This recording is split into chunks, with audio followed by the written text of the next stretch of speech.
If you've ever walked into an old European library, you'll know the feeling. The air tastes of dust and candle wax. The shelves are heavier than stone, and every step seems to echo in rooms that haven't changed for centuries. Now picture Tomar, Portugal. It was once the beating heart of the Templars in the West. Their fortress convent still looms there today, with round towers that look like they were carved out of myth itself. And in its shadows, legend says, a whisper was left behind. The story begins not with a knight, but with a librarian. An old man whose back curved like a bow, whose fingertips were stained by ink, and whose eyes seemed to belong to another age. He guarded the manuscripts in Tamar, manuscripts no one had dared to ask for in decades. To the tourists, he was just a caretaker. To the locals, he was something closer to a relic. One winter evening, when the halls were nearly empty and rain tapped at the window panes, he let something slip. A young researcher had been asking about Templar property records, who owned what, how lands passed from one order to another. Dry stuff, nothing special. But the old man leaned in, voice low, and said, "You're asking the wrong questions. The real secret is in the margin notes. Have you ever seen Linea Salomonis, Custodita a Militia Templi?" The words, written in a faded Latin hand, mean the line of Solomon kept by the order of the temple. For a moment, the room fell still. The young researcher thought the man was joking, but he wasn't smiling. He pulled out a folio wrapped in linen and showed the corner of a page. Not a full document, not even a proper text, just a scribble in the margin, as if some monk in the 13th century had written it in a hurry, then closed the book and never spoke of it again. That scribble changed everything. Because you see, the Knights Templar weren't just soldiers. They were record keepers, bankers, engineers, and, in ways we still don't fully understand, guardians of things the Church itself didn't always want public. If there truly had been a line of Solomon, a bloodline stretching from the biblical king down through the centuries, and if the Templars believed it still existed, then that could explain many of their strangest choices. Why they held Jerusalem with such stubbornness. Why they dug under the Temple Mount. Why kings both feared them and needed them. Now let's pause. Imagine being that researcher, hearing this from a man whose family had worked in the convent's library for generations. What would you feel? Curiosity, certainly, but also dread. Because if the Templars had carried a living bloodline of Solomon through the chaos of crusades and papal politics, it meant that every battle, every fortress, every silent oath might have been serving one hidden mission. The librarian didn't say more. He coughed, closed the folio, and muttered that perhaps he had said too much. But the seed was planted. That single phrase, Linea Salomonis, Custodita a Militia Templi, was enough to push the imagination into places most historians never dare go. And here's where the domino effect begins. Because the only way to test this whisper is to look backward, not forward. To go beyond Tomar, beyond Portugal, beyond Europe itself.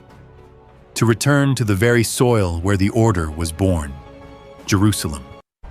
And not just the city above ground, the city beneath.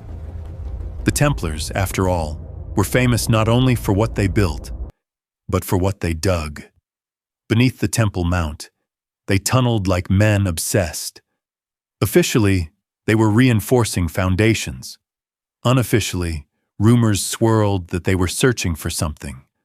A relic, perhaps, or a chest of scrolls, or, as this cryptic note in Tamar suggests, a genealogy. A record that tied the sacred kingship of Solomon to a future heir. Think of it like a hidden fuse, laid centuries ago and only now rediscovered. A bloodline, once buried under stone, now whispered in a library in Portugal. The question is, if the Templars carried such a lineage, where did it go when Jerusalem fell? That, my friend, is where our next step must take us. Because to follow this whisper, we have to descend beneath the Temple Mount itself, into the earth that still remembers the hands of knights with shovels, the scrape of iron against bedrock, and the secrets they pulled out of the dark.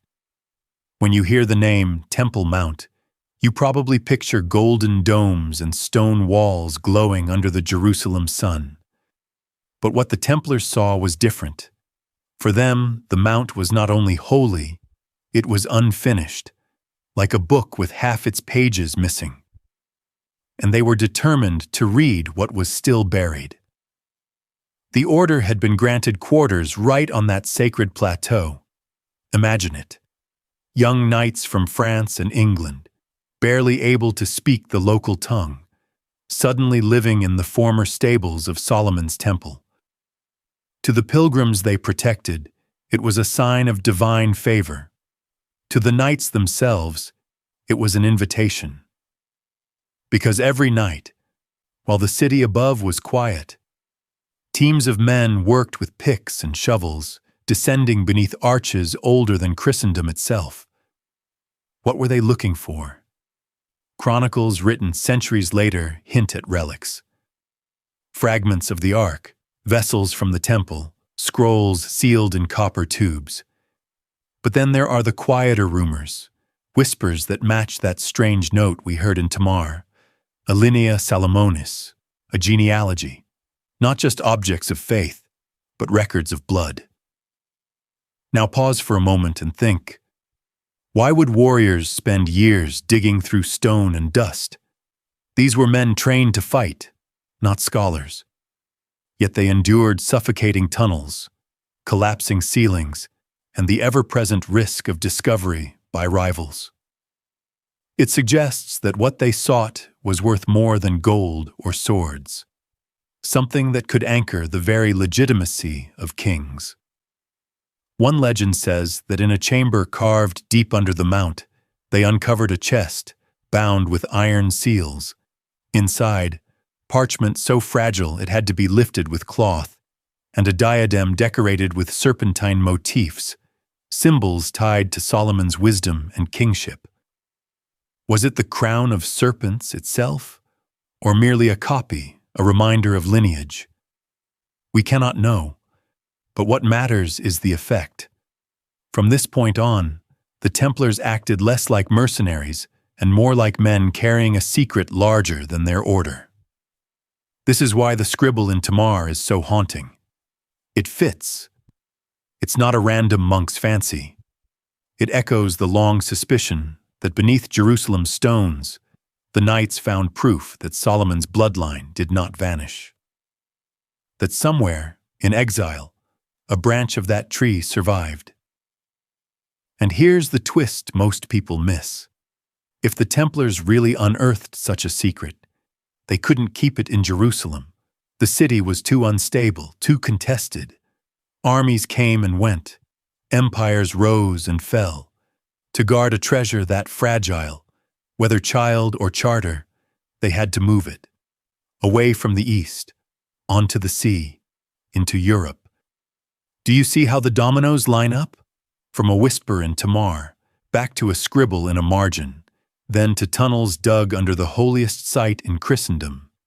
Each step is improbable alone, but linked together, they suggest a story that feels almost too heavy to lift. And maybe that's why the order grew so quickly, why kings trusted them with vaults of coin and secrets of crown. It wasn't only their swords that inspired confidence. It was the sense, spoken or unspoken, that these men carried something older than any king, and perhaps older than the papacy itself. So let's close this part with a thought experiment. Imagine you are a young knight, barely 20, holding a torch in one of those tunnels. The air is thick, your heart is pounding, and suddenly the iron crowbars pry open a slab that hasn't moved in 1,000 years. What do you see? A box, a seal, maybe parchment that crumbles as you touch it, and written there, in faint letters, a name that ties you not to your own village, but to Solomon, the king of Israel. How would that change the way you saw yourself, your order, and your mission? The Templars never said what they found. Silence became their second armor, but the shift was real. From Jerusalem forward, their mission carried an undertone of mystery, something invisible, yet powerful enough to shape centuries of loyalty and fear. And so the trail moves again. If they carried this bloodline, this knowledge, where did it go once the Holy Land crumbled? That answer doesn't lie under Jerusalem anymore. It waits on the sea. In the secret voyages that began when Acre fell, and the order had to choose, let the lineage die, or carry it into exile. When Acre fell in 1291, the Crusader dream in the Holy Land was over. Smoke rolled across the sea, and the last stronghold of Christendom in the East collapsed into fire and dust. To most, it was the end of an era, but for the Templars, it was something more. It was the moment they had to decide what to do with the secret they had guarded since Jerusalem.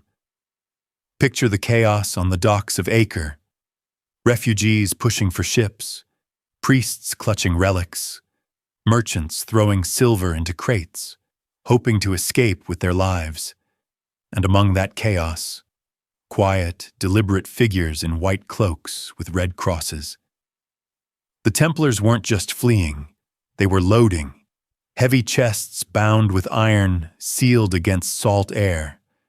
No one knew what was inside. Some thought it was gold, others sacred relics. But what if it was neither? What if those crates carried parchment too fragile to name, a genealogy too dangerous to reveal, and maybe even an object that connected them back to Solomon himself? It wasn't the first time the Templars had moved treasures by sea. They had ports, fleets, and a reputation for discipline.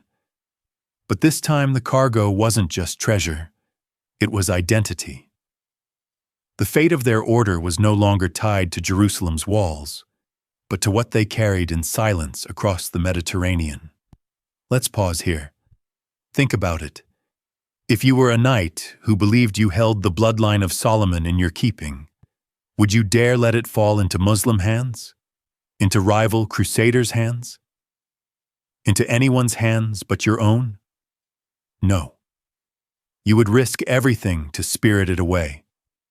You would swear oaths tighter than steel, and you would load those chests under cover of night, praying that no sailor would open them.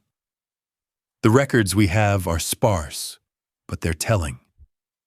Notarial lists in Cyprus mention coffres scellés, sealed chests, arriving with the Templars after Acre's fall.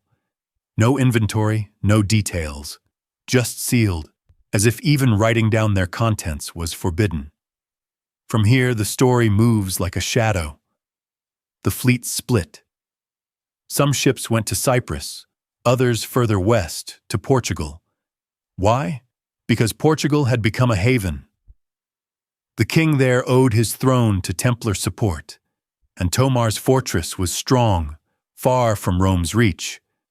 If you needed to hide something monumental, Portugal was where you would bury it, not in the ground, but in the lives and families that would protect it for generations. But there's another layer. Whispers say one ship didn't stop at Cyprus or Portugal. It sailed north, skirting the coast of France, and perhaps further still. Some point to Scotland, where Rosslyn Chapel later displayed symbols curiously linked to Solomon's knot and Levantine vines. Did that ship carry the bloodline in human form? A child, perhaps? Or only the records proving such a child existed? The beauty of this mystery is that every possibility leads to the same conclusion. The Templars were not merely soldiers crushed by history. They were couriers of a story so heavy, so dangerous, that they risked their order's survival to keep it alive. And here's where the dominoes keep falling. If the Vatican even suspected that such a cargo existed, it would explain the growing tension. The Church could tolerate a rich order. It could tolerate a powerful order. But an order that carried proof of a rival sacred bloodline, that was intolerable. This is why, centuries later, scribes in Portugal whispered about Linea Salomonis. Because the sea didn't just carry soldiers and gold, it carried memory. Memory locked in crates, in code, and maybe even in the veins of living descendants. Now, imagine being on one of those ships. The sea is black, the wind howling, and in the hold beneath your feet rests a box you are forbidden to open. You know it could change the course of kingdoms, but you are sworn to silence. Every creak of the hull feels like history straining under its own weight. Would you sleep? Would you dare? Or would you stand on the deck, hand on sword, guarding a secret no one is allowed to name? The ships disappeared into the night, but their wake has never truly faded. For what they carried wasn't just treasure, it was a claim. And that claim would shadow the Templars all the way into Europe, pulling the Vatican into a dilemma it could never solve cleanly. News travels fast when it threatens thrones. Within months of Acre's fall, whispers of what the Templars had carried west reached Rome. Not in full detail, never that, but in fragments. Coffres celles, sealed chests, genealogia. A genealogy no one dared describe. It was enough to stir unease in the Vatican's marble halls. Now think about the context. The Pope at the time, Nicholas IV, had just watched the Crusader dream collapse. The Holy Land was gone, the authority of Christendom bruised. Into this fragile moment comes a rumor that the Templars had found something under Solomon's temple, something not just sacred, but political. A bloodline, a lineage. Can you imagine sitting in the papal chamber, hearing those words for the first time? For centuries, the Church had rested on the claim of spiritual supremacy. Kings might rule the body, but Rome claimed to rule the soul. But if there truly existed a living bloodline tied to Solomon, a king chosen by God himself, what did that mean for papal legitimacy? What if, suddenly, the divine order of Europe looked fragile? This is where history becomes human. The Pope couldn't just send soldiers storming into Portugal or Scotland demanding the crates. That would expose the rumor, give it weight. Instead, Rome chose silence. A phrase appeared in later notations. Non publiciter. Do not publish. Do not make it known. In other words, better the world believe nothing than risk them believing too much. But silence comes with a price.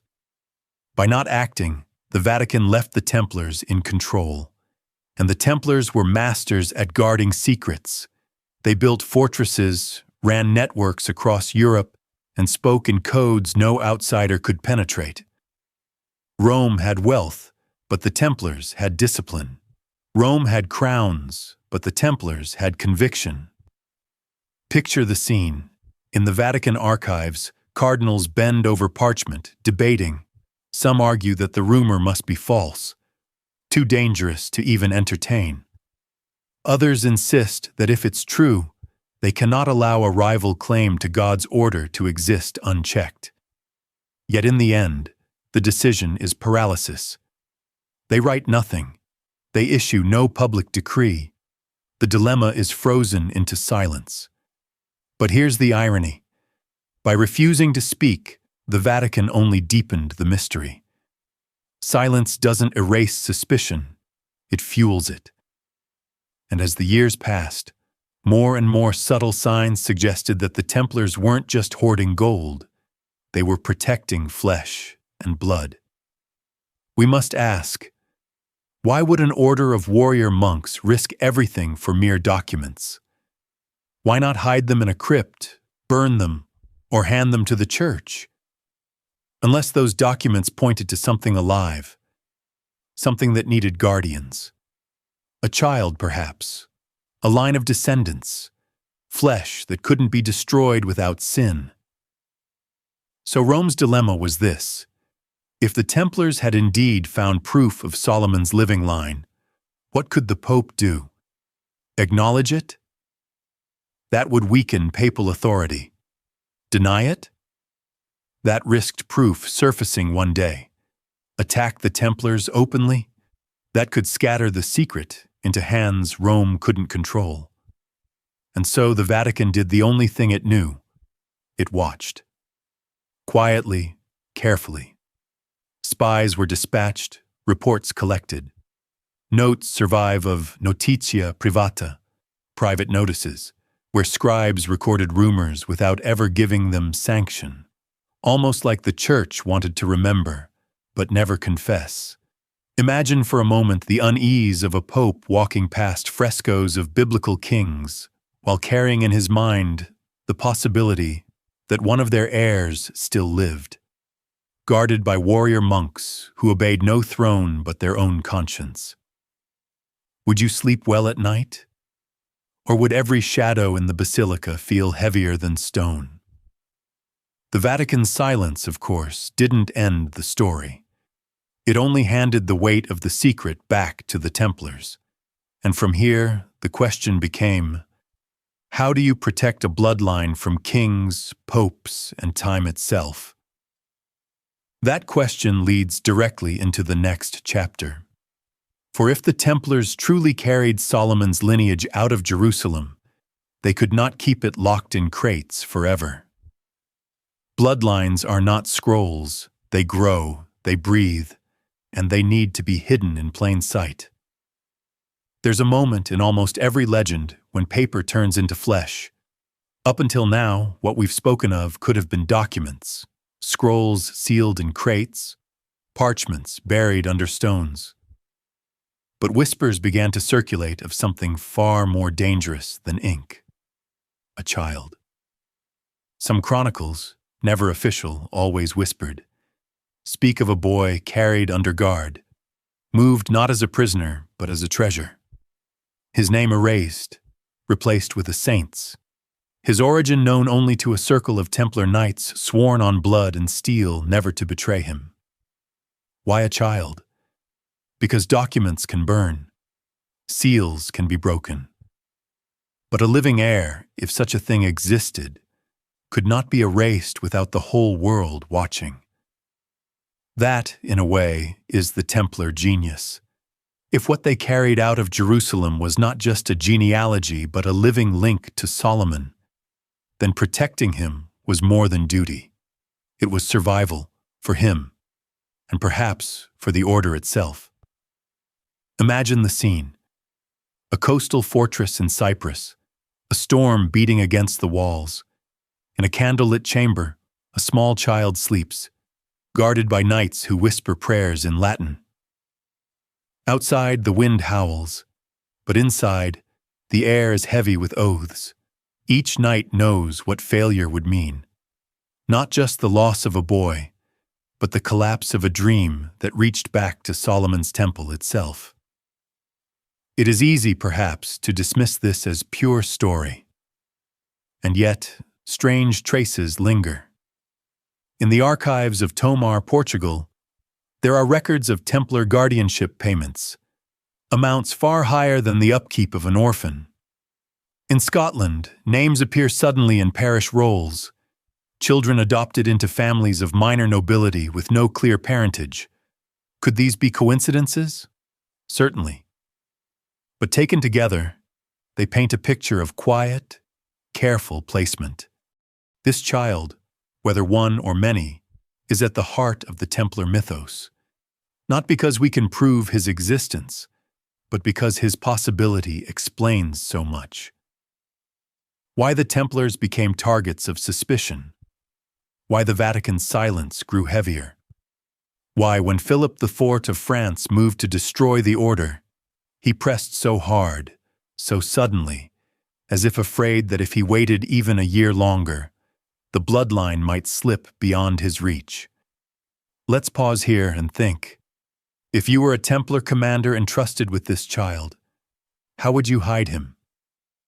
Would you raise him in the cloisters of a monastery, dressed in robes, his lineage disguised as piety? Would you place him in the household of a loyal noble family, his blood concealed behind a new name? Or would you scatter the lineage, arranging marriages that would bury Solomon's line within Europe's veins forever? The chronicles hint at all three, and perhaps that is the most brilliant part. We can never be sure. The secrecy was not just a shield, it was a strategy. To this day, the uncertainty is what keeps the story alive. But make no mistake, the risk was enormous. To shelter such a secret meant putting entire commanderies in danger. If discovered, the Vatican could excommunicate, kings could execute, and all of Europe could turn against them. And yet, the Templars did it anyway. Which raises a question. What did they believe was at stake? Some say it was power, a bloodline to rival kings. Others argue it was faith, that Solomon's line carried not earthly authority, but a spiritual gift, something meant to balance the Church's claim to divine order. Whatever the truth, the Templars decided it was worth everything. And so, while the Vatican watched in silence, the order built a second fortress, not of stone, but of secrecy. The child became a symbol, a living relic, and with him, the Templars wove the next chapter of their destiny. Because here is the truth. Bloodlines don't stay still. They grow, they marry, they scatter. And once the seed was carried out of Jerusalem, no pope, no king, and no fire could entirely erase it. If the story of a hidden child is true, then the question becomes simple. Where do you hide something so dangerous, so fragile? The answer, according to legend, is you send it north. Not north like Paris, where Philip the Thor's spies crowded every court. Not Rome, where Vatican scribes turned rumor into doctrine overnight. No, the Templars looked farther. Scotland and Portugal. Two places that, on the surface, looked peripheral, but in truth, were fortresses of survival. Let's take Scotland first. Imagine the year, early 1300s. The country itself is under siege from England, castles crumbling, families scattered. And yet, amid the chaos, Scotland becomes a haven. Why? Because Robert the Bruce, excommunicated by Rome, had little reason to bow to the Pope. That meant, for a time, Scotland stood outside the Church's leash. If you were a Templar commander with a secret to guard, there could be no better ally. At Rosslyn Chapel, built later by descendants of families tied to the Templars, stone carvings show knots, strange plants, even patterns some say look like maize and aloe long before Columbus ever saw America. For some, these are just beautiful decorations. For others, they are echoes, symbols whispered by Templars who carried more than just tools of war into exile. Could they have been leaving silent marks, reminders of a lineage they swore to protect? Now turn your eyes south again, but not to Rome. Look to Portugal, specifically the town of Tamar. After the order was officially dissolved in 1312, King Denis of Portugal simply renamed it. Out of the ashes of the Templars, the Order of Christ was born. The same castles, the same men, the same oaths, but under a new banner. It was, in effect, the Templars reborn in plain sight. And in Tamar, the legends speak of something more. Hidden chambers beneath the convent of Christ, strange symbols carved into arches, and most curious of all, records of financial allowances, again, far higher than for simple orphans or novices. Some historians dismiss these as bookkeeping quirks. Others whisper, was this where the Solomon lineage was sheltered? Think about it. Scotland offered isolation and rebellious kings. Portugal offered legitimacy under a different name and a maritime network that stretched to the edge of the known world. Between the two, the Templars created a web strong enough to outlast papal bulls, inquisitions, and royal betrayals. And here's the genius of it. They didn't rely on writing the story down.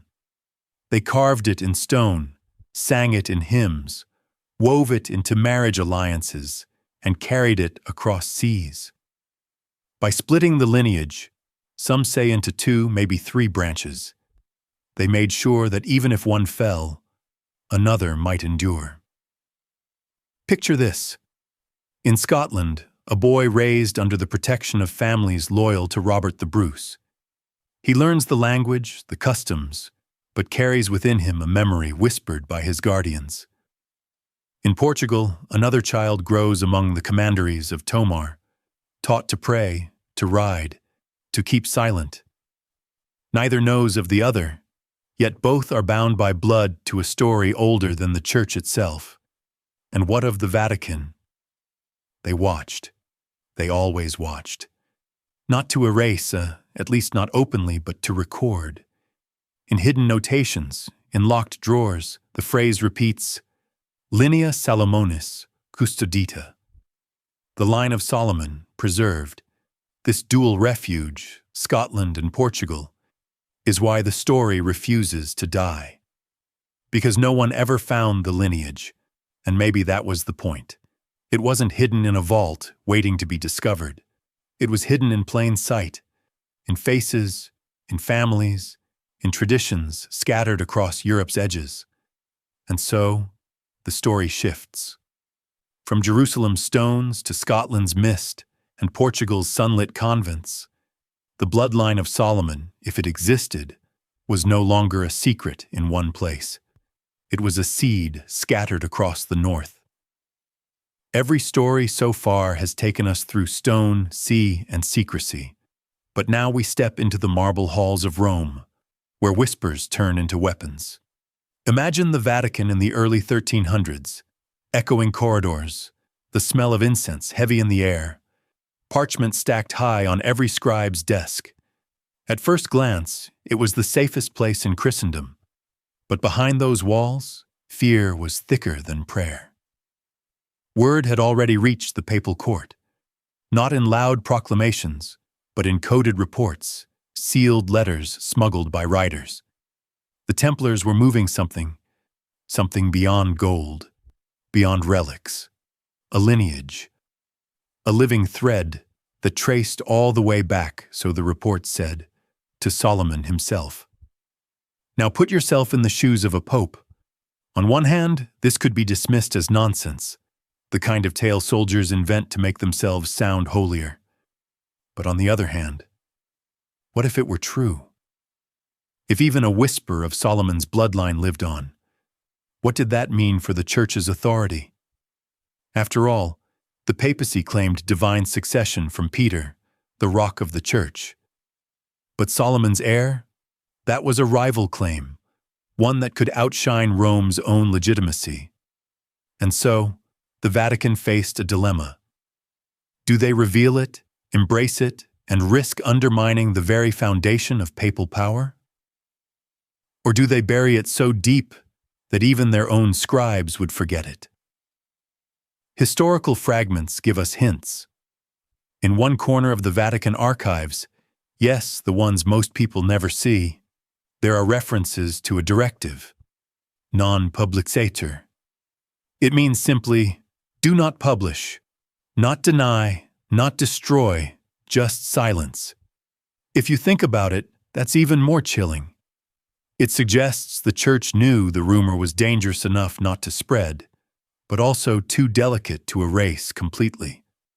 Meanwhile, outside those walls, kings and nobles were beginning to sniff opportunity. Imagine being a monarch already weary of Rome's taxes.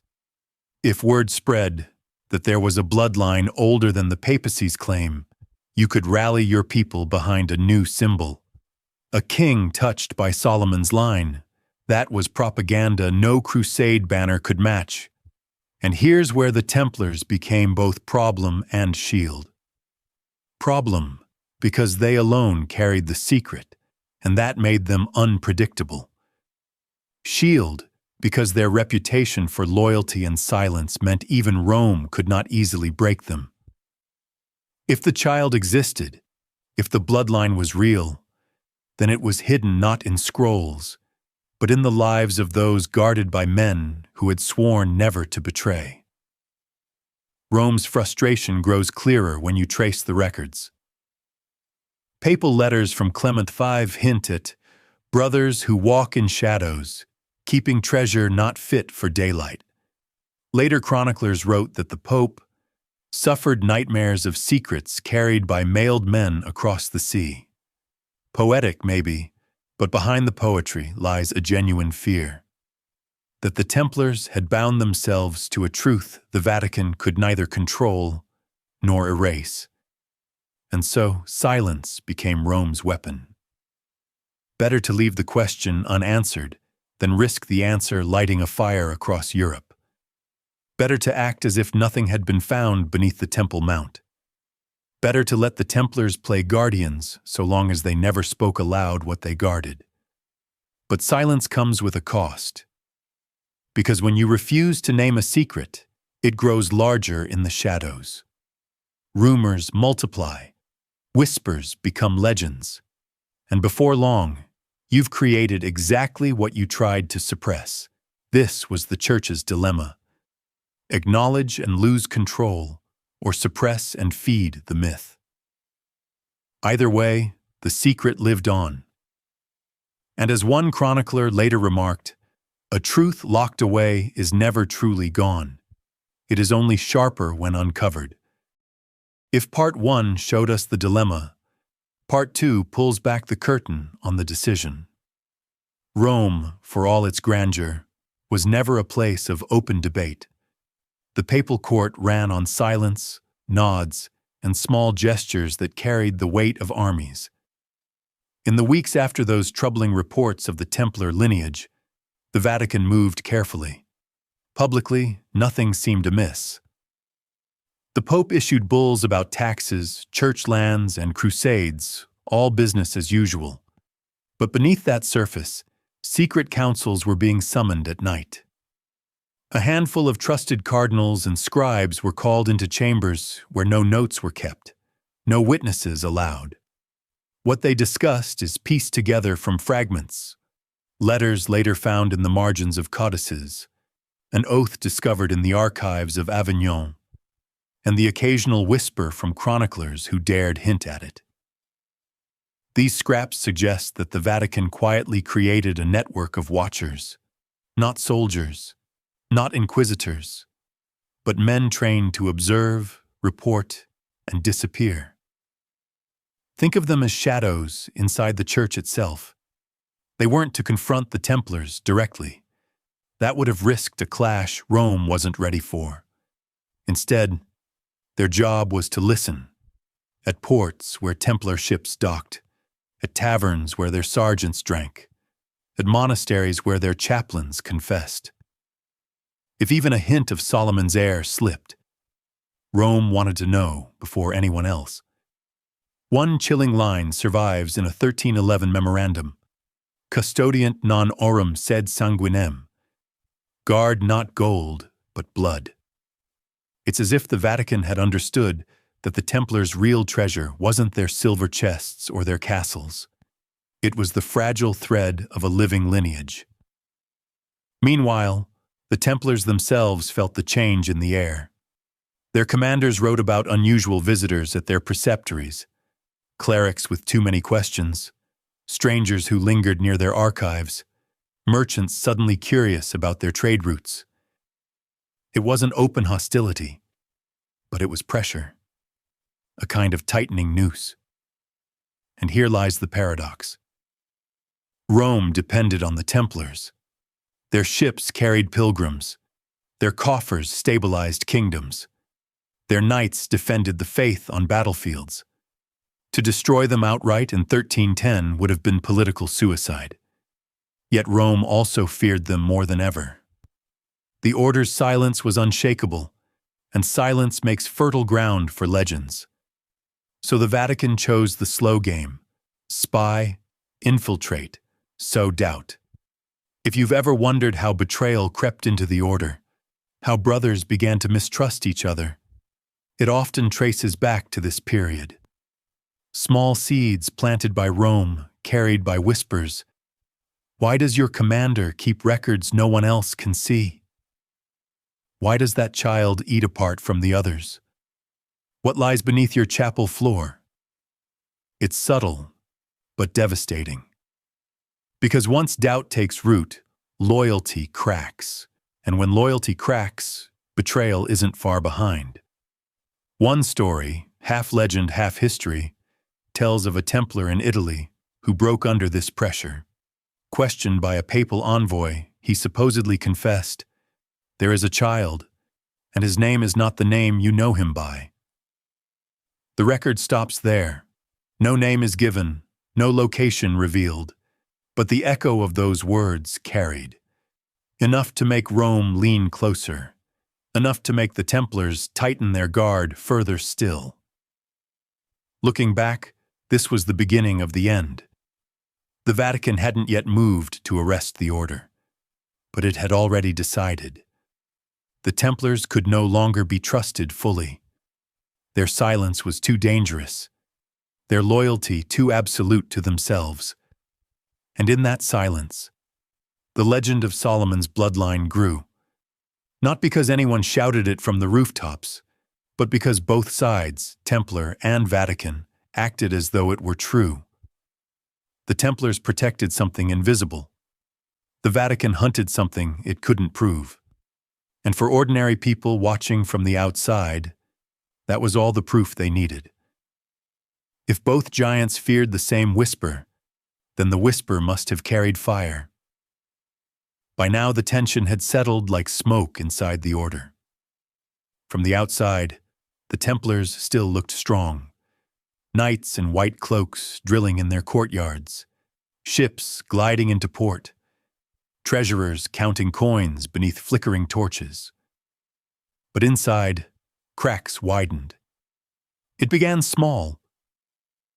A sergeant in Marseille whispered that his commander was hiding letters in a sealed chest.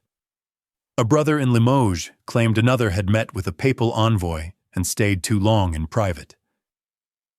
In the order, where secrecy was second nature, even the smallest oddity became a spark for suspicion, and suspicion spreads fast when men already feel watched. Remember, the Vatican spies had been moving in shadows for years now. Some were merchants who shared gossip in taverns, some monks who reported unusual penances, some servants who were paid to keep their ears open. The Templars knew they were being observed, but not by whom, not from where. It made every stranger feel like an enemy. This is how betrayal takes root. Not as one dramatic event, but as a steady drip of mistrust. There's one story that survives in the margins of a chronicle from Bologna. A Templar knight, weary of the burden, confessed to a Franciscan friar that he believed the lineage was real. Not only real, but hidden inside the walls of his own commandery. The friar, bound by obedience to Rome, carried that whisper forward. It said the Vatican rewarded the knight with absolution, while his brothers never saw him again. Now, whether that tale is true or embroidered doesn't matter as much as what it tells us. There were leaks. Somewhere, somehow, the silence cracked. We can see the consequences in the strange way accusations began to mirror each other. In France, knights were accused of spitting on the cross during secret rituals. In Iberia, rumors spread that a child was kept apart from the others, fed in a silver bowl. In Italy, whispers claimed of a black book chained in a chapel, opened only by moonlight. Do you see the pattern? The charges were never consistent, but always suggested something hidden, something the Templars refused to share. and the Vatican didn't need proof. All it needed was the appearance of smoke. From smoke, it could argue fire. Inside the order, brothers began to fear not only Rome, but one another. Imagine living in a fortress where every meal, every prayer, every patrol might be the moment someone turned against you. Some doubled down on loyalty, swearing oaths of silence more fiercely than ever. Others cracked under the pressure, and once one tongue loosened, Rome would have what it needed: justification. That's why 1307 didn't come out of nowhere. It was prepared by years of doubt and betrayal. The hammer of Friday the 13th only fell because the foundation had already been weakened. And here's the cruel irony. If the Templars truly protected a bloodline, a child, a document, even just a belief, it survived not because of their silence alone, but because their enemies never knew exactly what to look for. Rome's spies gathered fragments, but fragments can be misleading. A chest here, a symbol there, a rumor of a child, but never the whole picture. So betrayal didn't destroy the secret. It only scattered it further, made it harder to trace. That's why centuries later, we can still ask the question, did the lineage exist, or was it only the shadow of fear? Either way, by this point, the order was no longer one voice. It was a house where whispers grew louder than prayers, and where silence could no longer hold. By the time whispers of betrayal reached Rome, the Vatican didn't need scrolls or sworn testimony to act. It needed only a reason. And now, reasons came wrapped in confession, rumor, and fear. Picture this. A papal clerk hunched over parchment by candlelight, quill scratching as he copied the words of a merchant from Marseille. The merchant swore he saw a knight slip coins to a hooded monk. Was it charity, or was it treason? The Vatican didn't bother with nuance. Each story was filed, indexed, and tucked into growing dossiers marked Militia Templi. Another report arrived from Spain. A parish priest whispered that the Templars kept a child behind locked doors. He didn't see the child himself. He only heard it from a cousin of a servant. But the Vatican didn't mind. In an age of faith, rumor carried the weight of evidence. And in Avignon, where Pope Clement V sat like a spider at the center of his fragile web, the whispers became threads he could pull. You have to remember, Clement wasn't a free man in spirit. France's King Philip IV, the Iron King, was pressing him hard, demanding action. Philip's kingdom was in debt to the Templars, and erasing the order was as much financial salvation as spiritual crusade. Clement hesitated at first, but once the betrayals trickled into his court, hesitation felt like denial. Rome began to shape a story. Not that the Templars were strong bankers, or brave knights, or keepers of pilgrim roads. No, the Vatican's script was darker. It whispered of heresy, of idol worship, of secrets too foul for Christian ears. What better way to erode loyalty than to accuse men of turning their back on the cross itself? And here's where betrayal did its cruelest work. When a handful of Templars, broken under pressure or seeking safety, confessed to strange rituals, the Vatican clasped those words like treasure. Never mind if they were true, half-true, or wrung from fear. Once Rome had a confession, it could point and say, "See, even their own admit it." Behind closed doors, papal advisors debated whether to act quickly or wait. The longer they waited, the stronger Philip's grip became. But Clement knew something Philip didn't. Timing is everything. Strike too soon, and the world might sympathize with the knights. Strike at the right moment, and no one would dare defend them. So Clement gathered the whispers, the betrayals, the fractured rumors, and bound them together into one narrative. It wasn't neat, it wasn't consistent, but consistency wasn't the point.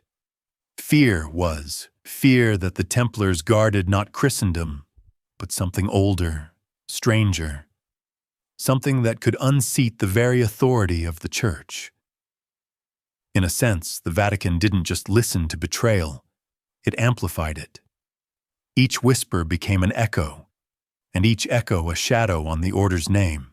By the time 1307 approached, the stage was set. Rome didn't have to prove guilt, it only had to convince the world that guilt was possible. And maybe this is where we, centuries later, glimpse the paradox. The Templars might have been guilty of nothing more than secrecy, but secrecy was enough. In a world where truth was guarded by parchment and power, the Vatican knew that silence itself could be painted as treason. The Iron Seal, the pact between Pope and King, wasn't a single signature on parchment. It was this: a shared agreement that whispers, once loud enough, could become reality. Among all the whispers that reached Avignon, one stood apart. It wasn't about gold, or secret idols, or strange prayers muttered in the dark. It was about blood. Not blood spilled, but blood carried, hidden in veins, guarded like treasure. According to a parchment copied by a clerk in Limoges, a certain knight of the temple was said to have been entrusted with the child. No name was given, only a phrase: custos sanguinis, keeper of the blood. The Vatican brushed it aside at first, dismissing it as rumor. But within the order itself, the story grew teeth.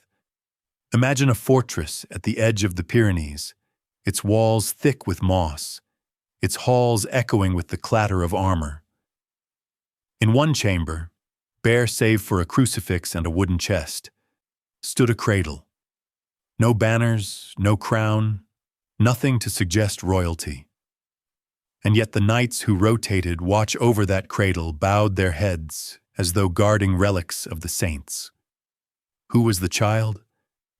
Some whispered he bore the line of Solomon, the ancient king who built the temple itself. Others said he was descended from a branch of David's house that survived into the Crusader kingdoms. To skeptics, it was nonsense. But to men who had dug beneath the Temple Mount, who believed they had touched dust older than Moses, the possibility was real. The Templars never announced such things. That wasn't their way. But secrecy has its own weight. Guards were doubled on nights of storm.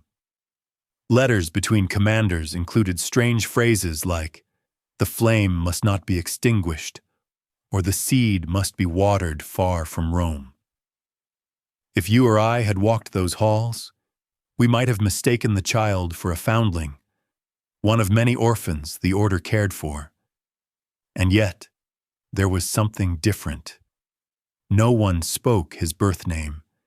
He was christened under a saint's title, as though his true identity was a garment to be folded and hidden away. Why would knights, hardened in battle, risk so much for one child? Perhaps because they saw in him a symbol stronger than swords. If the Vatican's claim to authority rested on Peter, what would happen if another lineage traced back to Solomon or David surfaced? Could the Church itself be challenged not with armies, but with ancestry? The child grew, if the rumors can be trusted. He played in courtyards under the gaze of mailed guardians. He learned psalms by rote, carried water to the stables, and by night was tucked into bed by men who had sworn to kill and die for less. They whispered that when he smiled, it was as if the sun cracked through the stone of the fortress. But the shadow of danger never lifted. Nights rotated him between safe houses, sometimes in Portugal, sometimes in the Highlands of Scotland. They never stayed too long, for fear that spies might take notice. To the outside world, he was just another page, another squire in training. To the order, he was the secret that justified their silence under torture, their stubborn refusal to speak even as pyres were built in Paris. It's here the legend grows tangled. Some say the child never reached manhood, that fever claimed him in a remote commandery and the Templars carried his bones like relics. Others insist he lived, married, and blended into noble families, his blood diffused but never lost. And still others say the Vatican itself eventually found him and struck a bargain too dangerous to record in ink. What matters isn't whether we can prove it with modern eyes. What matters is that knights believed it. Belief sharpens courage, and for the Templars, belief in that child turned secrecy into sacrifice. And here's the twist. Centuries later, in archives beneath Lisbon, a fragment of a note was found. It reads only, "The child was moved. His name was never written. Only the sign remains." Was it real? A forgery? Or the echo of a truth so carefully hidden that all we're left with is dust? One thing is certain. If the story of the child is myth, it is a myth that shaped men's actions. And if it is truth guarded not by walls, but by silence. If you were a Templar, would you risk your life to protect a child whose bloodline might shake the Vatican itself? Let me know what you think. When whispers reached that the Vatican was tightening its net, the order needed a place beyond Rome's reach. The north, windswept, rugged, and far from papal eyes, became that refuge. Scotland. Picture it. The late 13th century, the Highlands cloaked in mist, castles clinging to cliffs, and the wars of independence raging.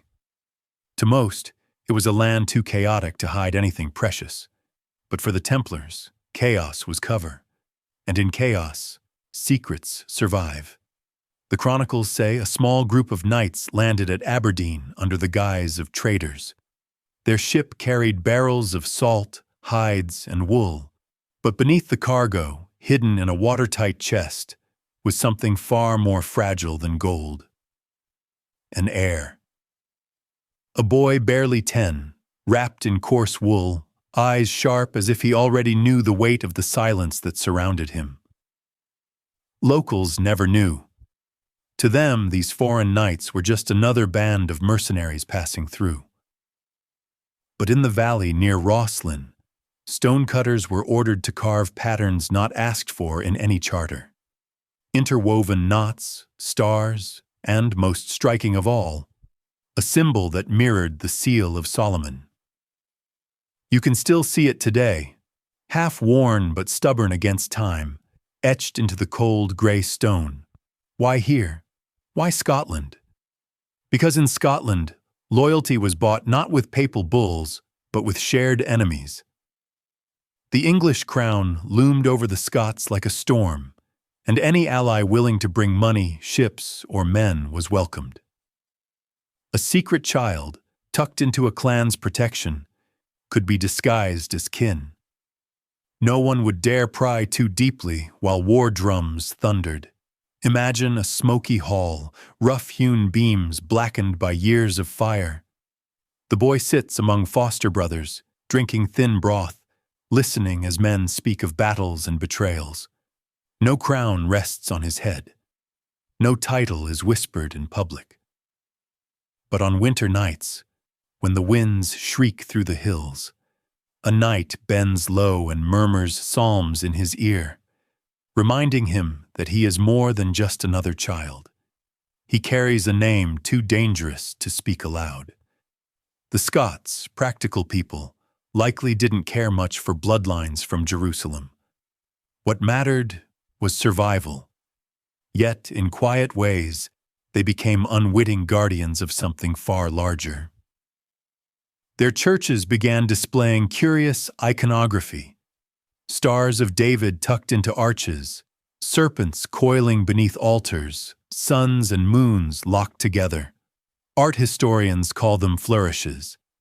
But what if they were breadcrumbs? signs to remind those in the know that the lineage lived on. And it wasn't only in stone. Families took in the boy as one of their own. He was baptized under a Gaelic saint's name, but oral memory clung to strange details. Some claimed a child in Roslin's shadow had eyes not like ours, light gray, almost silver. Others spoke of a youth who recited prayers in a tongue older than Latin. Maybe it was fancy, or maybe it was memory. Years passed. The boy grew tall, learned to wield a sword, and fought alongside Scottish kin against English raids.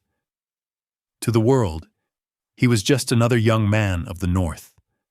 To a select few, he was living proof of something the Vatican prayed had been buried with the ruins of Jerusalem. But legends never stay still. Some claimed he married into a local clan, blending his blood into the Scottish Highlands. Others whispered he left again, carried further west, toward Ireland, or even across a sea no one dared cross yet. The truth is foggy, like the valleys themselves. Yet the persistence of these tales shows one thing: the story mattered enough to be remembered. What's striking is how silent the Vatican became. No public decrees, no accusations, nothing. But silence is not absence. Somewhere in the papal archives, someone must have scribbled down reports from spies in Scotland, and those reports, now locked away or burned, would tell us whether the bloodline of Solomon truly found shelter under mist and heather. Here's the part that chills me. Centuries later, when Roslin Chapel was built in the 15th century, long after the Templars were gone, masons filled it with symbols no parish priest asked for. Twin pillars carved with vines, stars of Solomon, serpents and angels locked in eternal embrace. Coincidence or echo? Could it be that the builders, knowingly or not, carried forward the memory of that hidden child? And so, the legend lingers, that in Scotland, in Roslin's shadow, the line of Solomon took root, not on parchment, not on stone, but in flesh and blood, carried quietly through generations. When the Order of the Temple shattered across Europe in the wake of 1307, most stories focus on Paris, on Jacques de Molay's pyre, on the roar of betrayal in France. But there's another path that too many people overlook. The road south, toward Portugal. And it's here, in the rolling hills around the town of Tamar, that the whisper of Solomon's line took on a new form. The Portuguese crown was different. King Denis was no fool. He saw that the Templars carried not just swords, but skills. They knew how to build fortresses that could resist siege, how to map the stars for navigation, how to move wealth safely across borders. And maybe, just maybe, they carried something else, the burden of a bloodline that was never supposed to survive. Denis did not burn them, nor hand them over to Rome. Instead, he disguised them. The Order of Christ, he called it, new name, same bones. In that act of royal protection, the Templars in Portugal gained a second life. If you stood on the banks of the Nabon River then, you might have seen strange processions by torchlight winding into the convent of Christ. Tamar was not just a stronghold. It was a vault, layered with symbols carved into the very stone. Crosses that twisted into knots, spirals that some say echoed the patterns of Jerusalem's Temple Mount tunnels. To most, they were decoration. To the initiated, they were a silent oath. The lineage still lived, and here it would be guarded. The local villagers whispered about a child raised within the fortress, never leaving the walls. They called him O Menino Escondido, the hidden boy. He was said to bear features uncommon in Portugal: dark, Levantine eyes, a sharp brow, a certain presence that made even grown men step aside. Was he truly blood of Solomon? No chronicler dared write the truth. But the rumor itself was enough to keep the fires of secrecy burning. Imagine the weight of that secret. A brotherhood already hunted across Christendom, carrying within their cloisters a life that could unravel papal authority, if ever revealed. The Vatican surely suspected, yet King Denis's protection gave Tamar a shield stronger than any sword. While Rome fumed in silence, Portugal nurtured the order into something new, an order that would one day send ships westward across the ocean, carrying with them not only dreams of trade and conquest, but echoes of ancient promises. Think about that for a moment. When you see the age of discovery celebrated in history books, with caravels skimming the horizon, you may actually be watching the afterglow of a much older vow, one sworn in the dust beneath the Temple Mount, carried in silence to Portuguese soil. And here's where I want to hear from you. Do you think King Denis acted out of politics alone? Or did he know he was guarding something far more dangerous than knights in exile? Drop your thoughts in the comments. I'm curious how you see his choice. If you walk today through the convent of Christ in Tamar, you might think you're just looking at Gothic arches and Manueline flourishes, carved by skilled Portuguese masons centuries ago. But slow down. Look closer. That's when the stones begin to whisper. Hidden in plain sight are shapes that don't quite belong. A serpent coiled into a knot where vines should have been.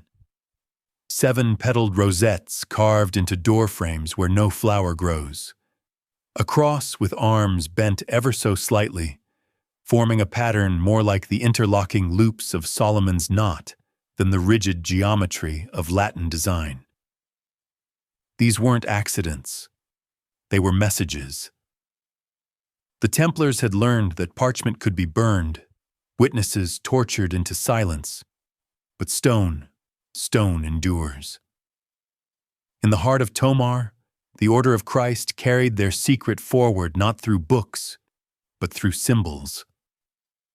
Every mark was a password, a reminder for the initiated that the lineage had not been forgotten. If the bloodline truly survived, its presence was sanctified here in architecture itself. One chronicler, writing in the margins of a Portuguese hymn book in the 15th century, hinted at this. Non in verbo sed in lapide mane. Not in word, but in stone it remains. Scholars today puzzle over that line, but if you've been following the thread, the meaning seems clear enough. Even the great round church of Tomar holds clues. Modeled on the Holy Sepulchre of Jerusalem, its columns are carved with figures that shouldn't be there. Men in Middle Eastern garb, holding scrolls tied with seals. Some visitors see them as generic prophets. Others whisper that these carvings are a veiled genealogy, fragments of the pharaoh's crown lineage brought west under Templar watch.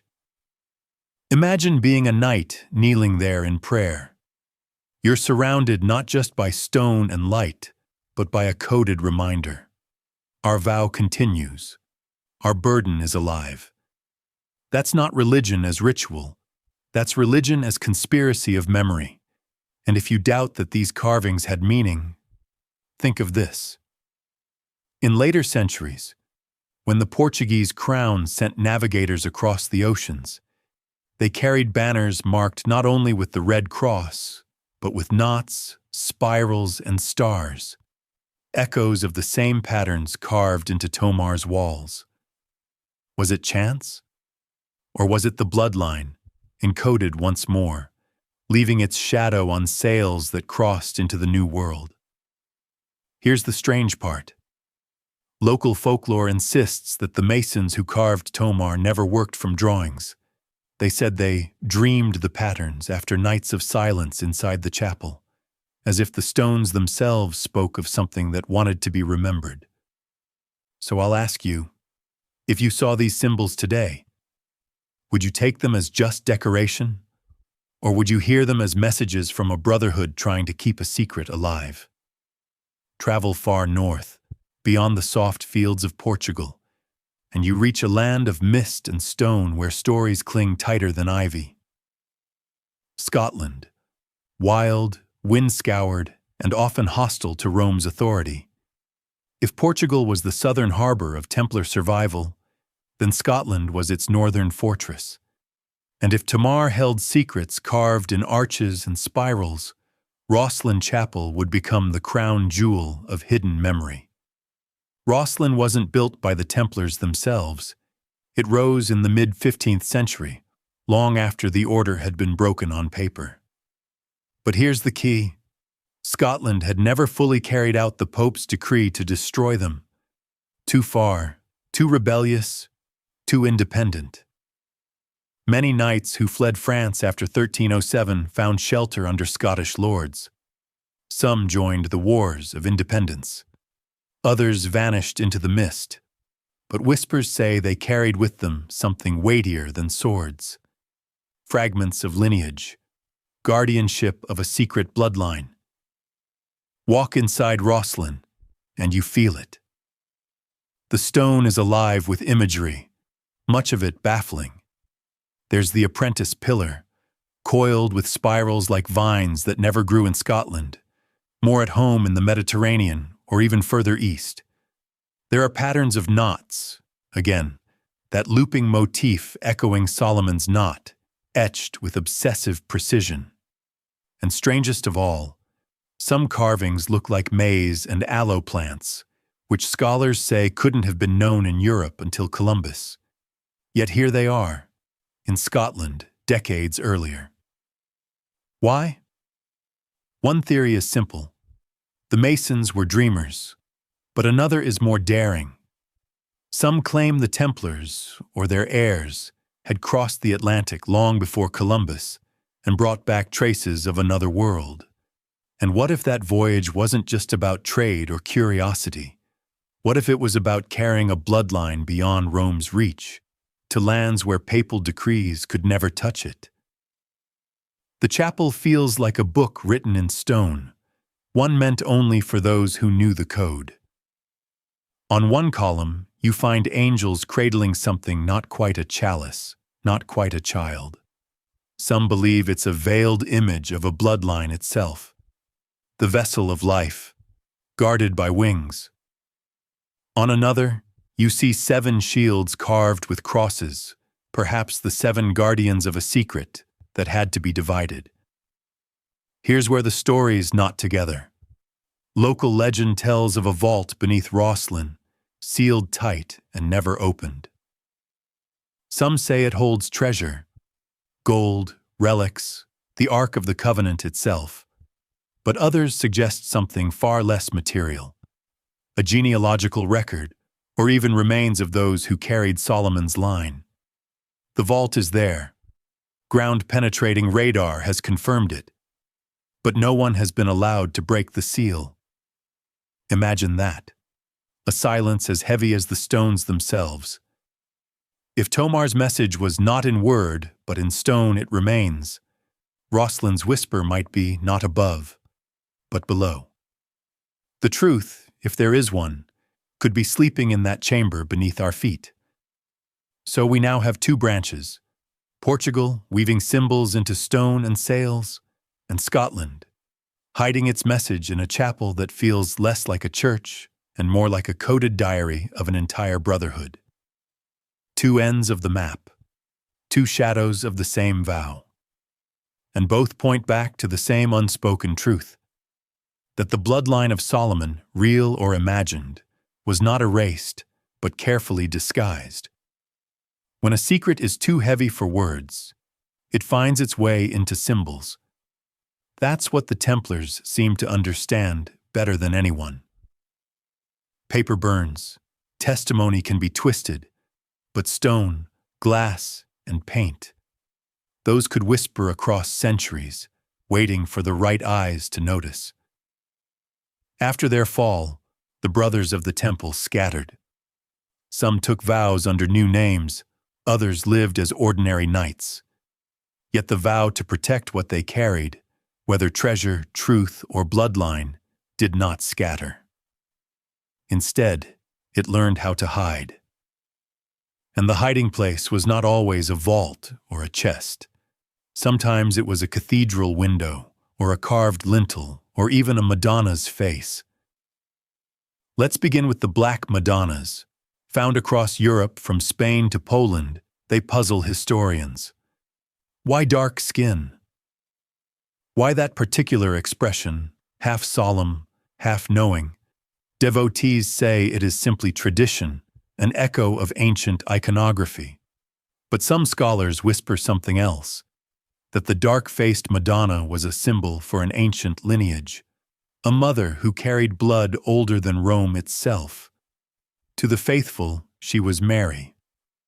But to initiates, perhaps, she hinted at something tied to the East, tied to Solomon.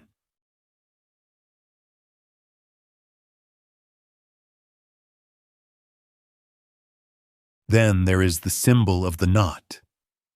If you visit churches linked to former Templar lands, you'll sometimes find it carved where no one expects, a loop woven into itself, impossible to untie, without beginning or end.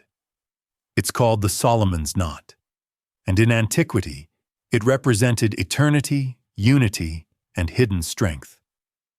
For the order, it may have become a code. The line continues, even if you cannot see it. And what about stained glass? Walk into certain chapels and you find curious windows, 7 lights in a row, or 7 circles bound together. 7, the number of seals, the number of generations, the number of guardians. Coincidence? Perhaps.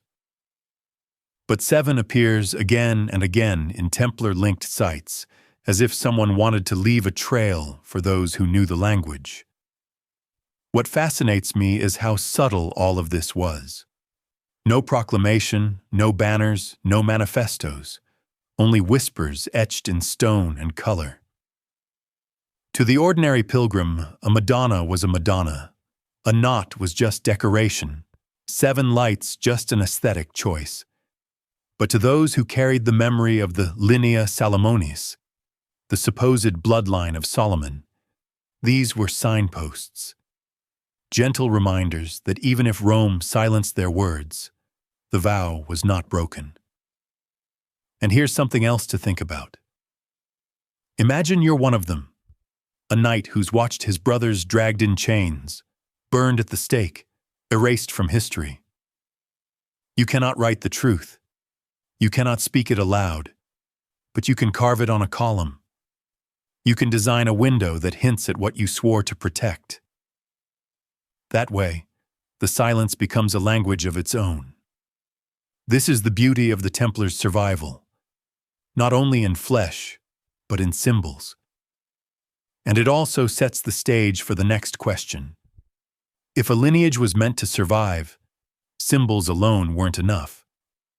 Bloodlines need blood, families, children.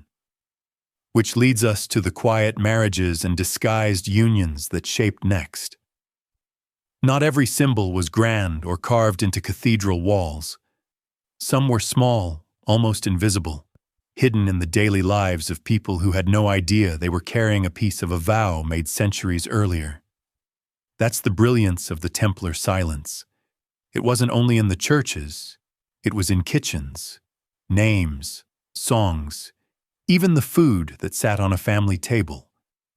Take names, for example.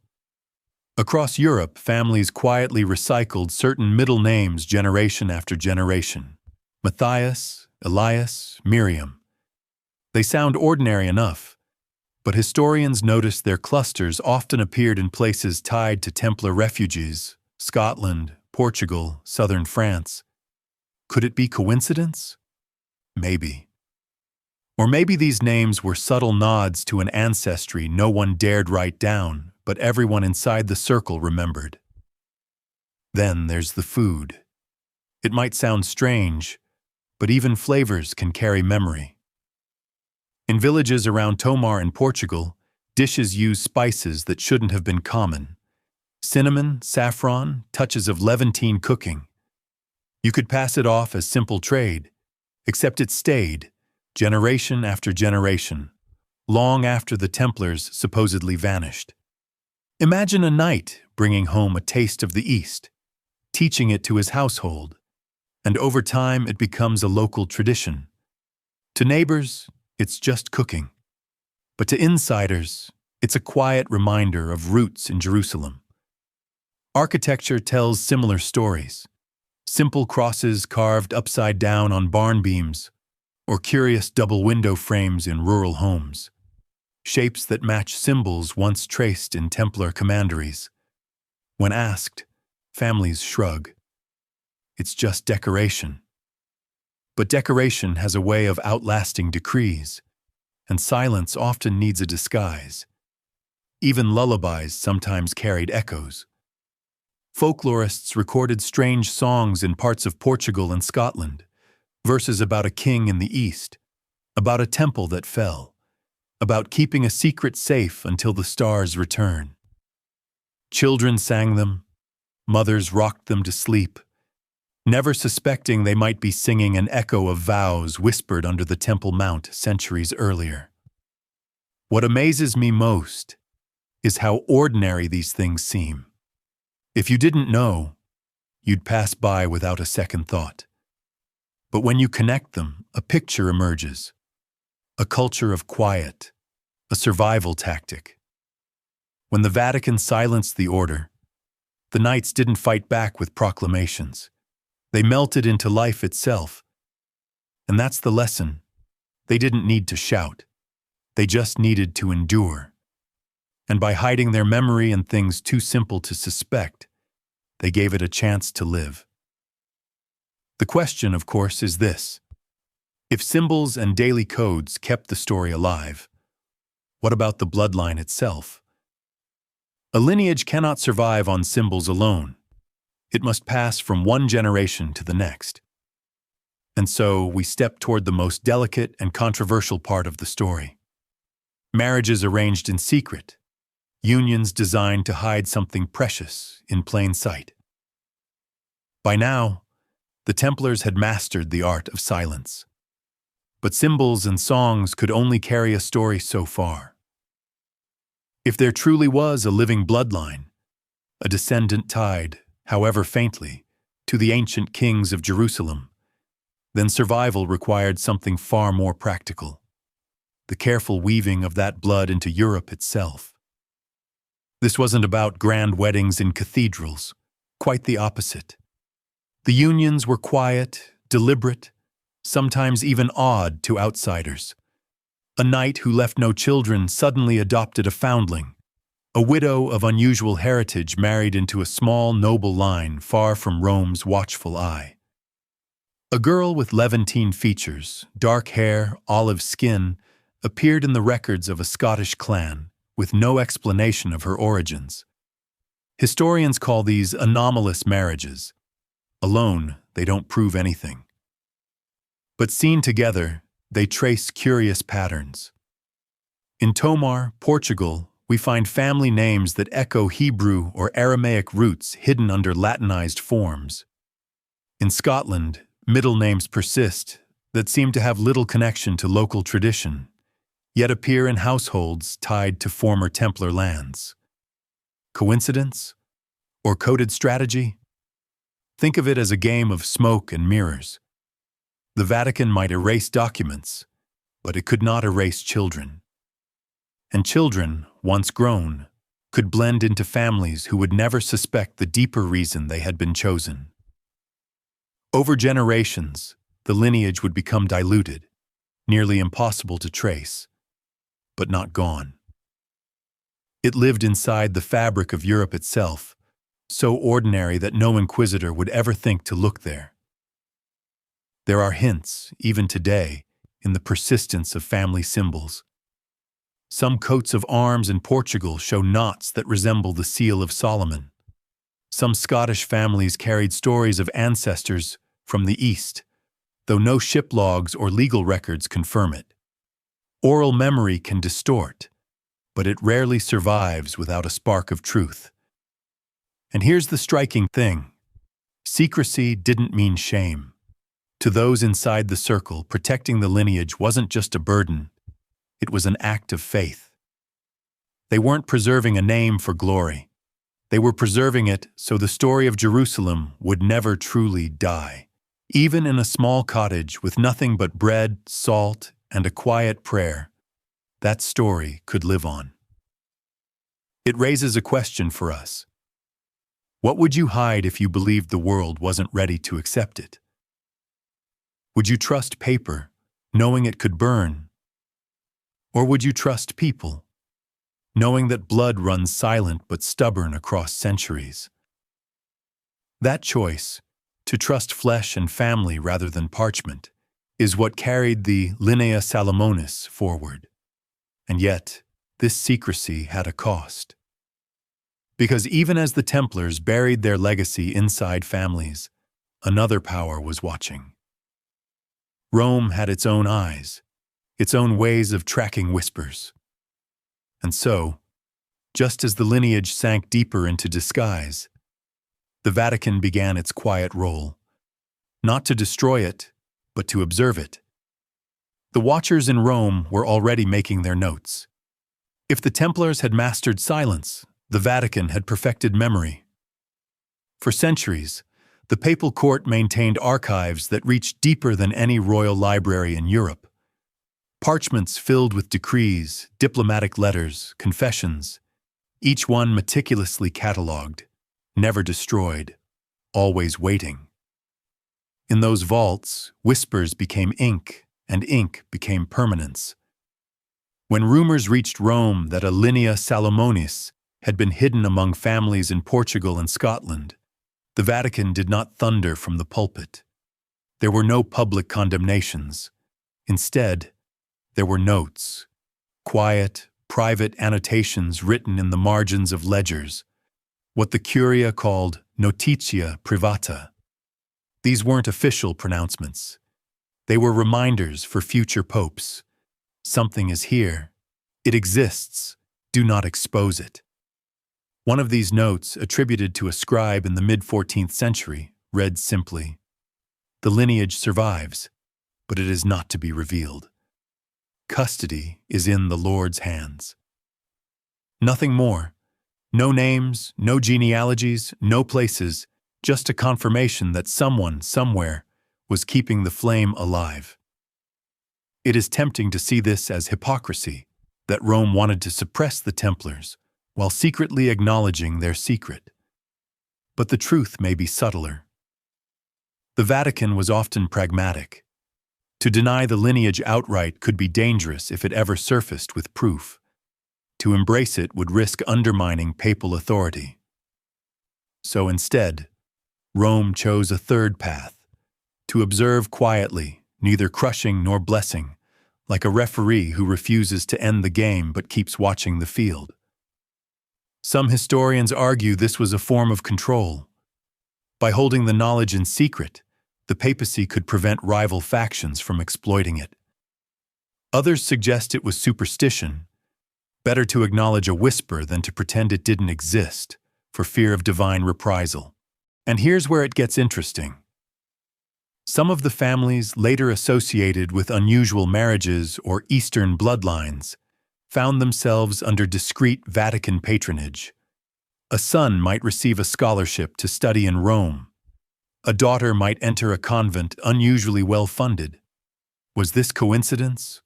Or a way of keeping the supposed bloodline within reach, like shepherds tending a flock they would never claim aloud?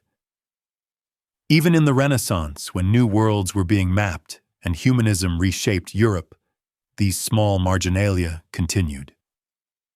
Quiet notes on families, seals, or unusual symbols passed between cardinals. The Archivio Segreto Vaticano, today the Vatican Apostolic Archive, still houses thousands of uncatalogued pages from that era. Some researchers insist that among them lies a coded trail of this lineage, hidden in abbreviations and cryptic Latin phrases. Imagine that.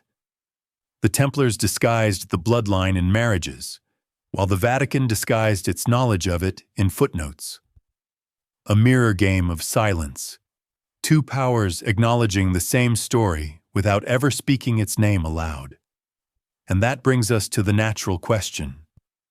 If both sides preserved the memory, then what was the cost of silence? The answer lies not in parchment, but in the lives of men and women who carried this invisible inheritance. Unknowing pawns in a game between knights long dead and popes who could not afford the truth. That is where we must go next. The Vatican's silence was never true silence. Picture this. Behind the marble colonnades of St. Peter's, notaries and clerks bent over parchment, quills scratching out lines in ink that would never reach the public eye. These weren't bulls or proclamations meant for kings. These were coded reports, drafted by men whose job was to watch, not rule, not preach, just watch. One 15th century account describes them as oculi pontificis, the eyes of the Pope.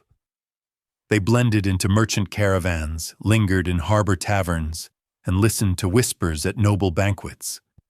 Wherever a family bore a strange symbol on its crest, or an old tale of Levantine ancestry clung to its name, the watchers noted it. Sometimes they bought their way into households, sponsoring young clerics as tutors for the children. Sometimes they simply waited for a marriage to be announced, tracing bloodlines like a spider weaves its web. To the families themselves, this attention often felt like providence. Rome seemed generous, sending stipends, offering introductions, even blessing unions. But behind every favor lay the same silent goal: to keep the linea Salomonis close, never powerful enough to threaten, never distant enough to vanish. And yet the very act of watching left fingerprints. A monastery in Portugal suddenly decorated with strange knotwork resembling Solomon's seal. A convent in Avignon whose windows bore symbols long dismissed as decorative, but which echo Templar iconography. These were the traces left when Rome intervened quietly, unwilling to admit its hand, but unable to leave the bloodline untended. Some researchers believe this duality explains why so many odd legends cluster around certain European houses. Were they truly descended from Solomon, or merely entangled in the Vatican's game of suspicion? Perhaps both truths overlapped, a faint thread of blood, magnified by centuries of clerical paranoia until rumor became reality. What mattered was not whether the lineage could be proven, but that enough people inside the Vatican believed it could. Belief shaped policy. Belief kept spies on ships and scribes awake at night. Belief justified the silence of popes who signed no decree but read every secret. And so the watchers became part of the story themselves, unseen custodians of a legacy they dared not confirm. They were the bridge between the Templars' whispers and the modern age. But every bridge carries weight, and eventually, even bridges crack. The real cost of this centuries-long silence would not be paid in ink, but in blood, when the world turned against the Templars in 1307 and beyond. That is where we go next. Secrecy is a double-edged blade. For the Templars, it was their shield, but in the end, it also became their snare. Imagine the early 14th century, Paris, a city humming with rumor. Merchants whispered of hidden treasures. Monks muttered that the knights bowed to no bishop. And in the halls of power, King Philip IV of France heard only one thing: opportunity. The Templars had grown too wealthy, too untouchable. Their banking network stretched from London to Acre, their castles dotted the map, and their vaults could outshine a royal treasury. But when pressed in court, when questioned in taverns, the order kept silent. They had been trained for generations to guard secrets, to answer nothing. That silence, once their strength, now appeared as guilt. To the Vatican, it suggested there was truth behind the whispers. To the king, it was proof enough to act. On Friday, October 13th, 1307, the silence cracked. Across France, men in white mantles with red crosses were seized before dawn. Chains clinked against stone, doors splintered under force, and the world of the Templars collapsed overnight. What did the interrogators demand? Not gold, not castles, not ships. They wanted confessions, names, the truth behind the sealed lips. And because the knights had been silent so long, even their denials sounded hollow. Some broke under torture. Others muttered half-truths, words twisted into heresies. The silence had become unbearable, and when it shattered, it condemned them. And yet, notice this.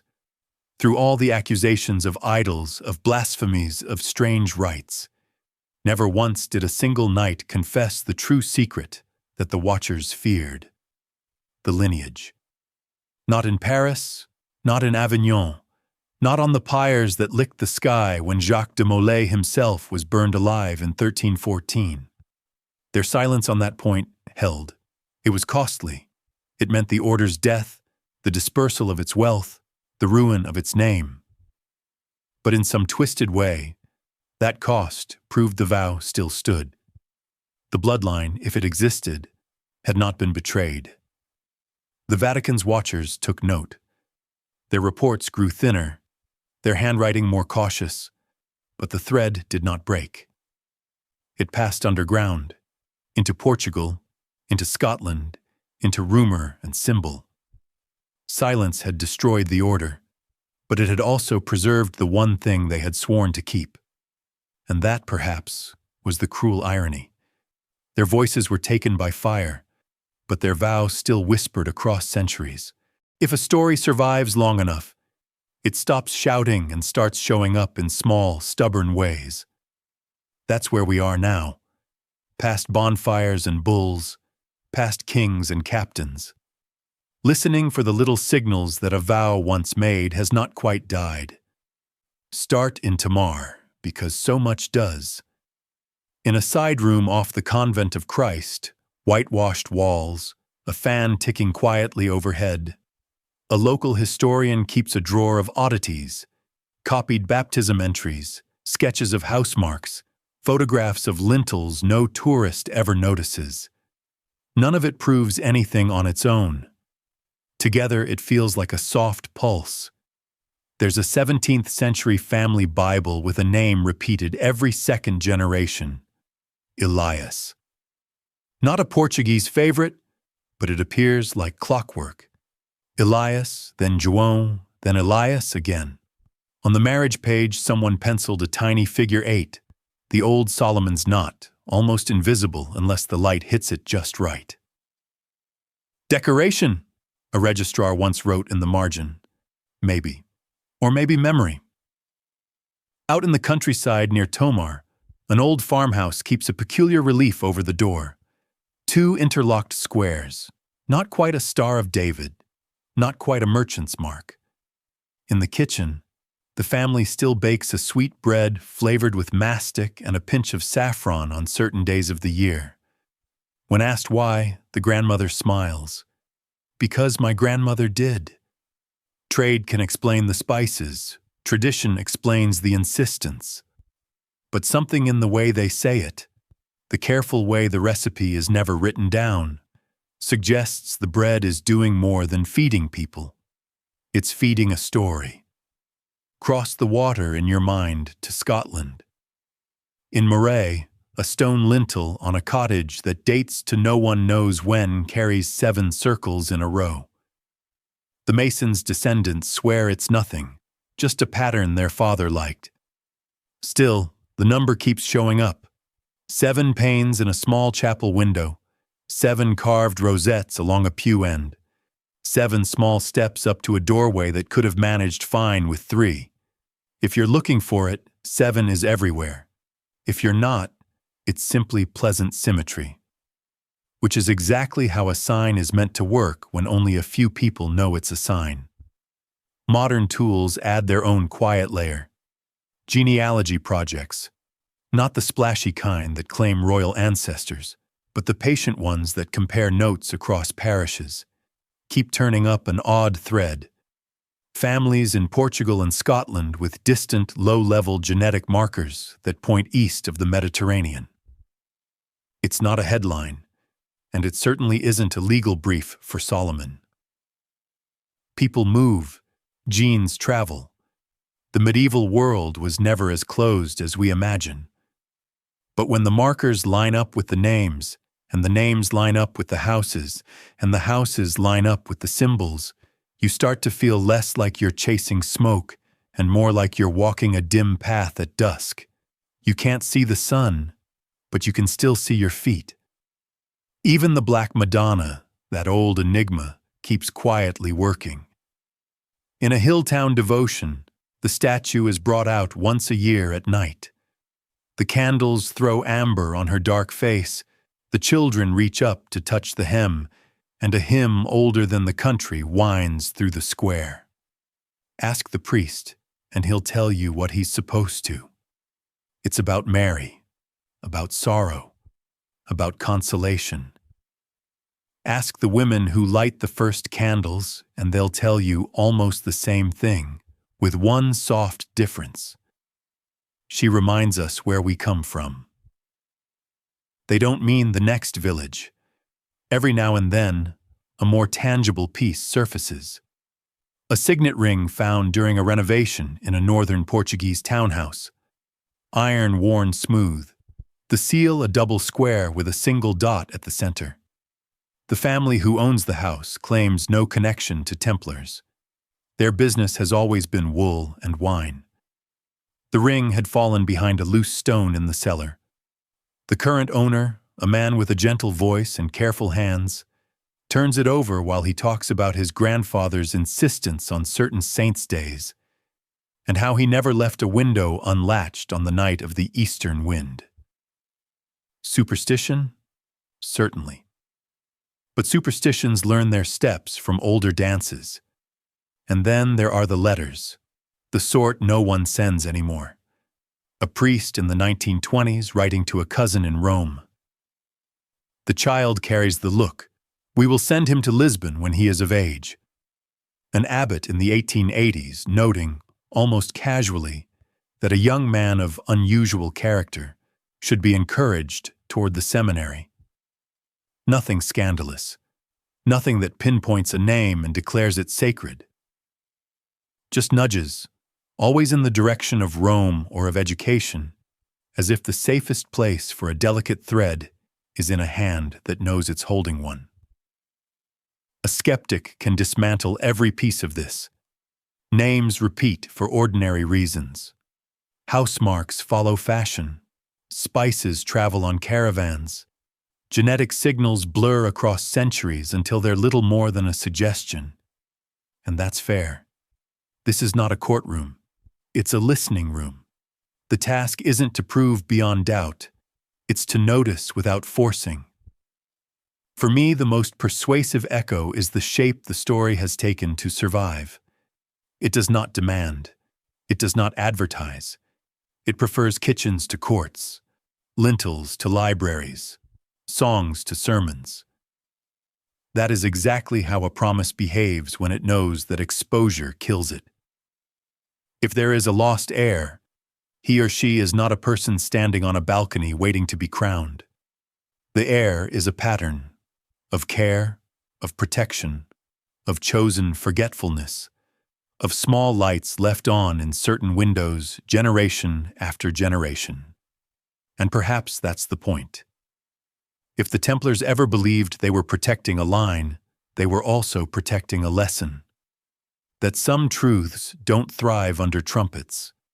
They grow in quiet places, in families who would never claim to be important, in rituals that look like nothing more than making bread the old way, because that's how your grandmother taught you. From here, there are two roads.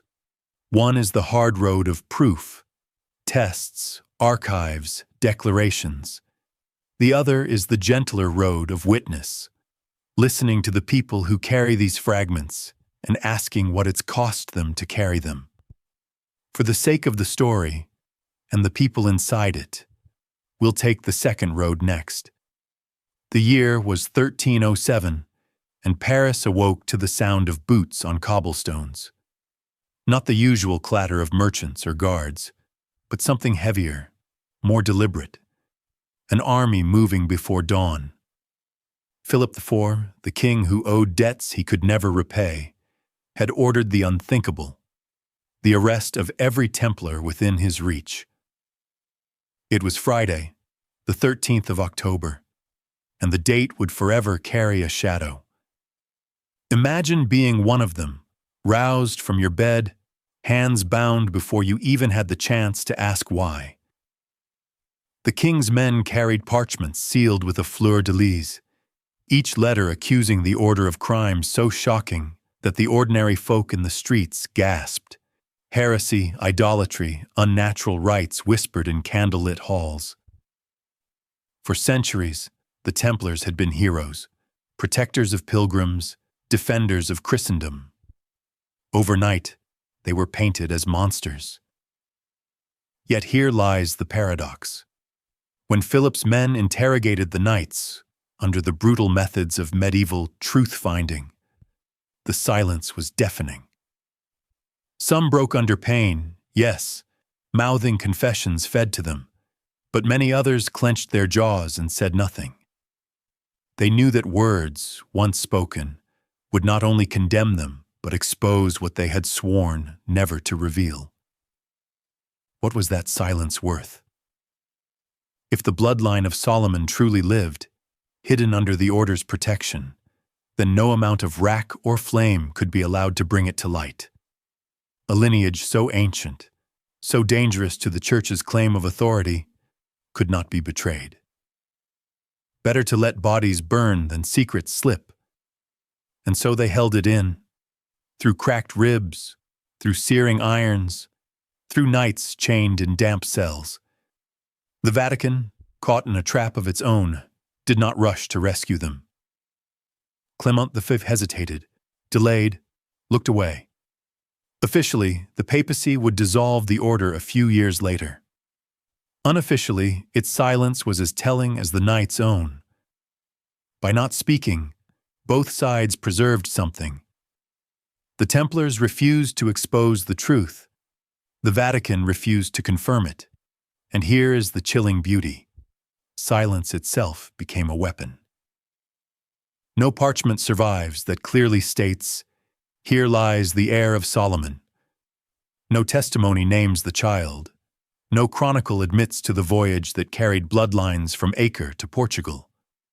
But silence can protect better than walls, better than swords. When the smoke of executions rose over Paris and beyond, some wondered, was the order's greatest treasure already gone, spirited away before the arrests? Did Philip destroy the Templars? Or did they outwit him by refusing to yield their true secret? If you were in their place, if you bore a truth that could shake kings and popes alike, would you have spoken under fire? Or would you, like them, have chosen the silence that cost your life but preserved your legacy? And this leads us to the final question. What remained after the flames? The answer lies in the chain of memory that carried whispers from Tomar to Rosslyn to hidden corners of Europe. A chain we will follow into the final chapter. When the arrests swept across France, it wasn't only men who vanished. Fortresses once filled with banners of the Red Cross were stripped bare. Chests of coin, relics, and scrolls were hauled away under the king's orders, their inventory recorded by trembling scribes who could hardly believe the figures. To the crown, it seemed like victory, a long-awaited chance to bleed the order dry and fill an empty treasury. But treasure in stone vaults was never the Templars' greatest asset. Their true wealth had been their network, commanderies stretching from Portugal to Poland, sea routes across the Mediterranean, coded letters that moved faster than armies. And that network crumbled, not with a loud crash, but like a glass web, threads snapping one after the other. Some knights fled north into Scotland, where Philip's reach was weak and the crown of Bruce needed loyal swords. Others melted into Portugal, where the Order of Christ was quietly born from the ashes of the Templars. Their lands were confiscated, renamed, passed to rival orders like the Hospitallers. But somehow, the memory of Templar presence lingered in every stone church they built, every field they once tilled. And yet, even as Philip gloated, something gnawed at his court. What if he had failed to seize the one thing that mattered? The iron seal, that whispered pact between church and devil, or perhaps the proof of Solomon's heir. Never appeared in any inventory. No guard bragged of finding it. No inquisitor presented it at trial. The silence around that single relic was louder than any denial. Imagine the frustration of the king. He had the bodies, he had the castles, he had the charters, and still the heart of the mystery slipped through his fingers. Did the knights who burned at the stake carry the secret only in memory? Or had they smuggled it away long before, across borders and seas, ensuring that Philip's triumph was nothing more than smoke? Meanwhile, the Vatican played its own dangerous game. Pope Clement V dissolved the order officially, but behind closed doors, his scribes wrote cryptic notations. Non revelanda, not to be revealed. By keeping the silence intact, the papacy avoided confirming anything Philip had accused them of, while quietly guarding the possibility that something truly explosive had existed all along. For the common people, though, the cost was immediate and brutal. Villages lost their protectors. Pilgrims no longer found safe lodging under the Red Cross. Farmers once shielded by Templar justice now fell under harsher lords. The silence of the knights may have preserved a lineage, but it shattered the world of those who depended on them. And so, what remains is a paradox. The Templars' silence cost them their lives, their wealth, their reputation. Yet that same silence may have saved what mattered most: the thread of a bloodline, woven into Europe quietly enough that it could not be cut. The executions ended in fire and ash, but the questions remained alive. What was preserved? Where was it hidden? And who, centuries later, might still carry the echo of that silence? The story begins and ends with fragments, a note scribbled in the margin of a dusty codex at Tamar, a half-finished carving beneath the stones of Rosslyn, a ship's manifest with one line too carefully smudged to read, and perhaps most haunting of all, the silence of men who chose death rather than words.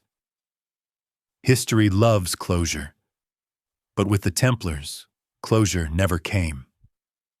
Philip of France wanted their treasure. Clement XIII wanted their obedience. Enemies wanted their lands. All of them believed that destroying the order would erase its secrets. Yet every attempt to bury the truth only seemed to scatter it further. Across manuscripts, across families, across symbols etched into stone. Follow the dominoes back, and the line is clear. Tomar's whisper about Linea Salomonis, the tunnels beneath the Temple Mount, the desperate voyage from Acre with sealed chests no one dared to open. Rome's dilemma, silence or scandal. The child hidden, renamed, given a new saint's identity. Scotland and Portugal carrying the divided flame. Symbols carved where words could not survive. Lineages disguised, folded into noble houses like threads in a tapestry. Vatican notes that neither confirm nor deny. And now, the faint echoes of Levantine blood in the genes of families who never asked to inherit a legend.